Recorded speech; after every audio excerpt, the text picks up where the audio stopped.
Saudara-saudari dari keluarga Vincentian, sesudah renungkan tentang hari raya Yesus naik ke surga, kita mau renungkan tentang Pentakosta. Sudah saya singgung bahwa khotbah atau konferensi Vincentius tentang itu hanya ada judulnya, tidak disimpan isinya. Maka saya sedikit terpaksa hanya pegang pada liturginya. Dan ini hari Pentakosta ada hari sebelumnya, misa menjelang hari raya.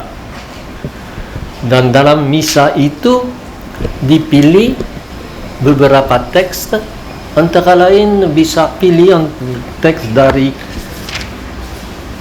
Kejadian tentang Babel, atau teks tentang Keluaran tentang Allah memberi Taurat atau hukumnya di atas Gunung Sinai. Coba kita lihat dua pilihan itu, terserah nanti pastor yang akan merayakan itu. Yang Babel, dulu umat manusia waktu diciptakan disuruh pergi ke seluruh dunia untuk memperkembangkan manusia, tetapi akhirnya sesudah dosa orang manusia itu mau tinggal bersama, semacam ghetto, mau buat kota dengan dinding tinggi, menara tinggi, dan satu bahasa. Ini godaan dari semua kelompok agama, menutup diri, satu bahasa, entah bahasa Latin atau bahasa Arab atau bahasa Sanskrit atau apa saja, dan dipisahkan dari yang lain dengan tembok-tembok. Dan itu yang mengakibatkan semua rusak. Pada Pentakosta justru orang yang ada di Yerusalem waktu itu datang dari berbagai tempat dengan bahasa yang berbeda, dan hanya datang akan pulang lagi ke tempat mereka. Dan waktu itulah mereka bisa menjadi satu dalam Roh Kudus, bukan sebagai ghetto, tetapi sebagai orang yang terbuka. Ini yang sangat penting. Memang teks kedua dari Keluaran adalah teks tentang Allah menurunkan di atas Gunung Sinai, dan dengan semua guntur, kilat, dan seperti sedikit di rumah di mana rasul-rasul ada sinar-sinar yang turun atas semua mereka. Tetapi sejak beberapa abad, hari Pentakosta yang dulu suatu pesta untuk pertanian sudah menjadi pesta untuk merayakan Allah turun ke atas Gunung Sinai dan memberi hukum, Taurat.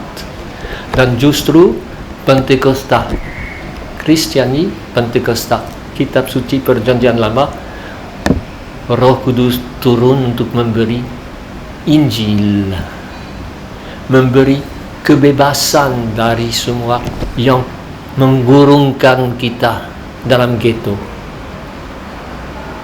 Ini khotbah Petrus yang berkata untuk semua orang sesuai dengan kata dari Joel, untuk semua orang Roh Kudus itu bukan untuk suku tertentu dengan menerima aturan-aturan tertentu, tetapi semua orang yang berkemauan baik dijiwai oleh Roh Kudus.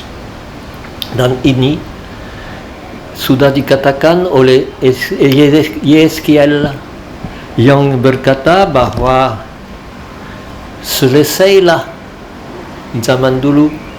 Yeremia juga berkata, jangan ingat zaman dulu, sekarang di depan. Keluar dari ghetto dan menjadi orang yang pergi, diutus. Ini semangat Vincentian, pergi, bukan mau menjadi satu kelompok yang khusus dan menutup diri. Maka Mazmur pada vigilnya atau hari menjelang hari raya juga suatu mazmur yang menyinggung seluruh bumi, seluruh alam semesta diperbaharui oleh Roh Kudus. Bukan saja manusia, seluruhnya. Dan itu yang diambil lagi dalam bacaan dari Roma, di mana justru dikatakan oleh Paulus bahwa seluruh alam semesta tunggu kita menjadi bebas dari daging dan dijiwai oleh Roh Kudus. Pada masa sekarang di mana kita semua mengalami perusakan alam semesta karena kapitalisme, karena konsumerisme, karena egoisme kita, dengarlah, dalam kitab suci sudah dikatakan itu. Perlu kita bebaskan alam semesta dari perbudakan pada mau digunakan, bukan mau diolahkan, mau diambil tanpa pikir hari depan, tetapi sebaliknya menjadikan kembali alam semesta sebagai tanda hadir Tuhan untuk semua orang, di mana orang bisa bertemu dengan Pencipta. Dan sesudah itu bacaan dari Yohanes bab 7, bacaan yang dibuat pada hari pendok daun, yaitu hari di mana orang Yahudi tinggal di bawah tanda-tanda untuk ingat mereka dulu dalam perjalanan menuju tanah berjanji. Dan waktu itu masalahnya di padang gurun air. Dan justru Yesus akan berkata, barang siapa haus, datanglah. Datang, gratis akan diberi. Dan kita tahu bahwa Roh Kudus dan air dalam pembaptisan disatukan.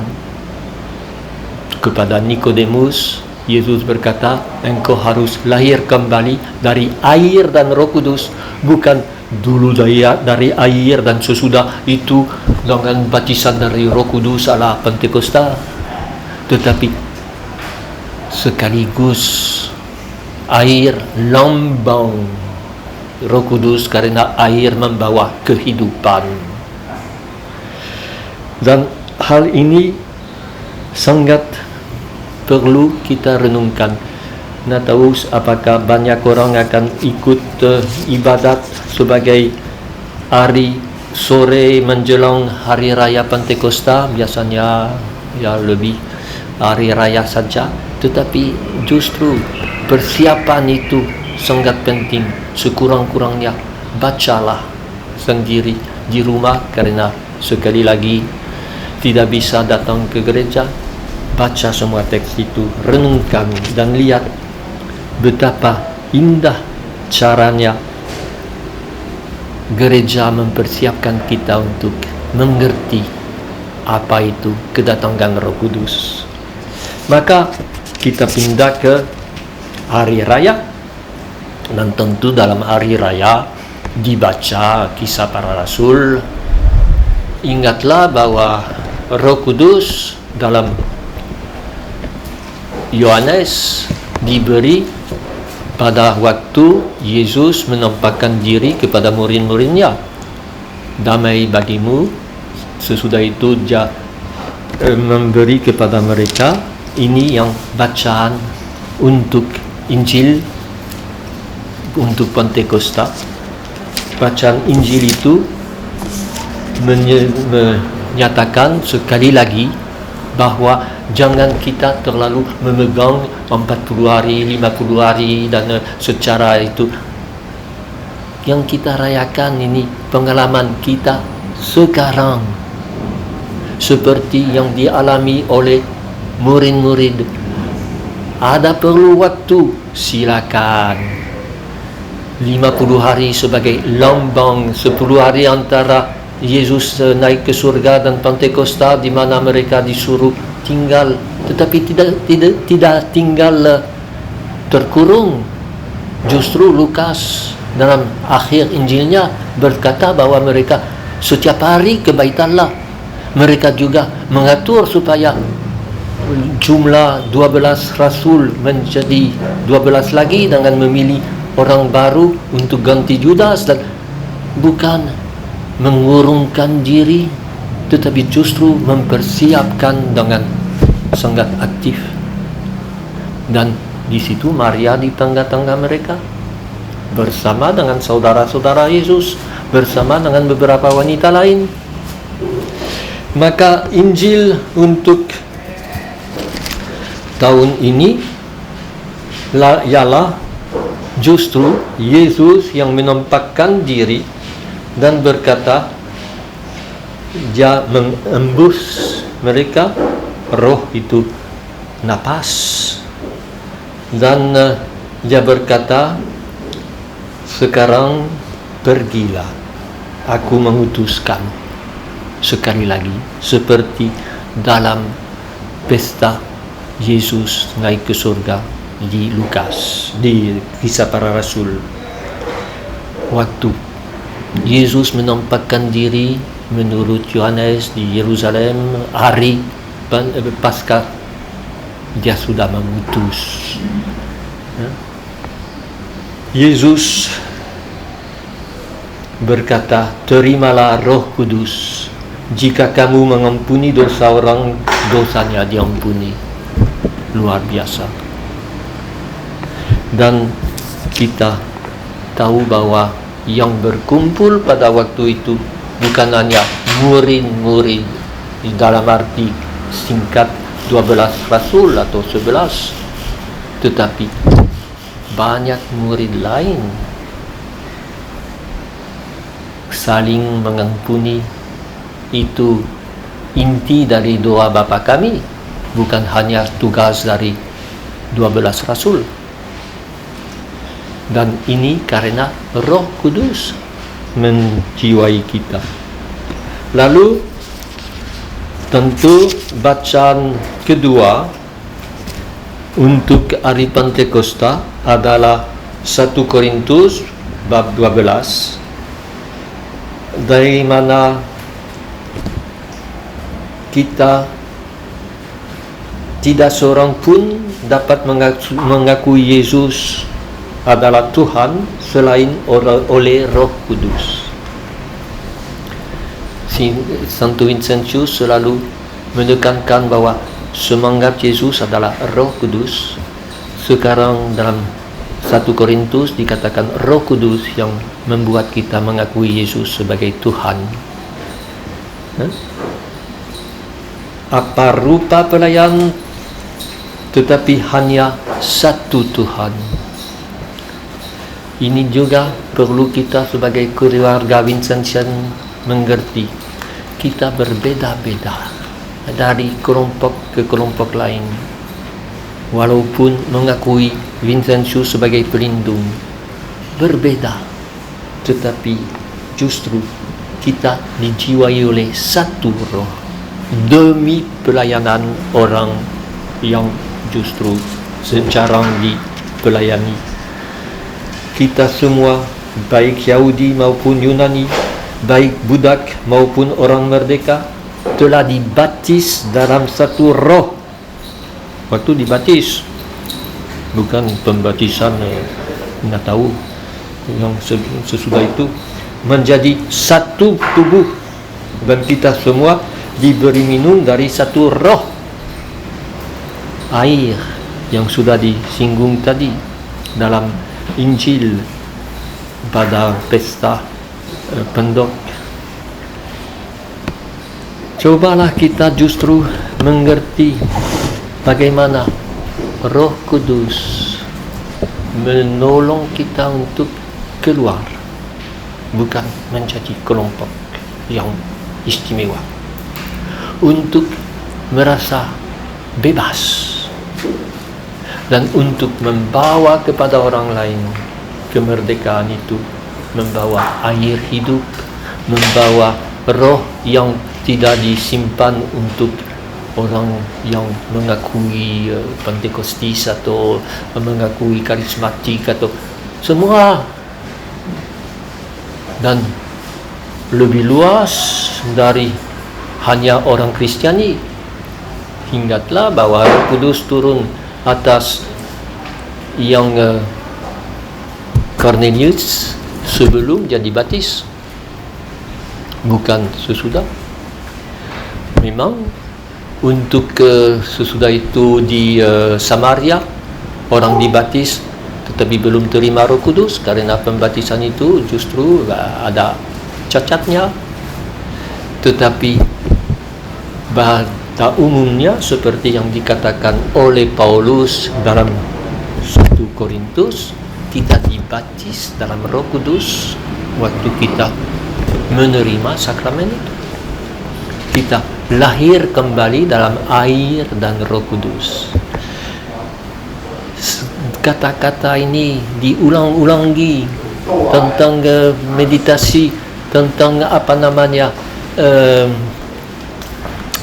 Yesus naik ke surga. Sudah saya tekankan soal itu, yang air dan Roh Kudus, yang baptis. Sekarang lagi lahir kembali dari air dan Roh Kudus adalah sesuatu yang terjadi secara sakramental waktu dibaptis, waktu kecil atau dewasa, entahlah, dan sesuatu yang setiap saat harus kita ingat dan menghidupkan kembali, karena roh pasti ada. Yesus yang kita akui karena Roh Kudus ada dalam diri kita. Yesus hadir untuk mendampingi kita setiap hari. Jangan, tentunya semua kesulitan, salib juga hadir, dan ini yang terlalu sering dilupakan dalam kelompok-kelompok yang amin, haleluya dan lain-lain. Salib sudah hilang. Barangkali pada zaman Vincentius salib terlalu ditekankan, kebangkitan kurang. Sekarang sebaliknya, cobalah kita buat seimbang, mengerti bahwa sengsara, kebangkitan, naik ke surga, dan Pentakosta bukan 4 hal yang berbeda. Untuk Yohanes, Yesus dimuliakan di atas salib. Untuk kita juga, kita menjadi anggota tubuh Kristus yang mulia, tetapi yang tetap ada tanda sengsaranya, dan yang tetap bisa ditemukan di dalam diri orang kecil, orang miskin, orang yang memikul salib dengan corona sekarang, dan sesudah corona lebih parah lagi pasti. Begitu banyak orang yang akan perlu kita memberi tolongan untuk keluar dari keadaan yang begitu dirusakkan oleh pandemi itu. Semoga pesta atau hari raya Pentakosta itu menolong kita untuk keluar dari ghetto Babel, menolong kita untuk menjadi orang yang mau menyebarkan roh cinta kasih di mana kita berada.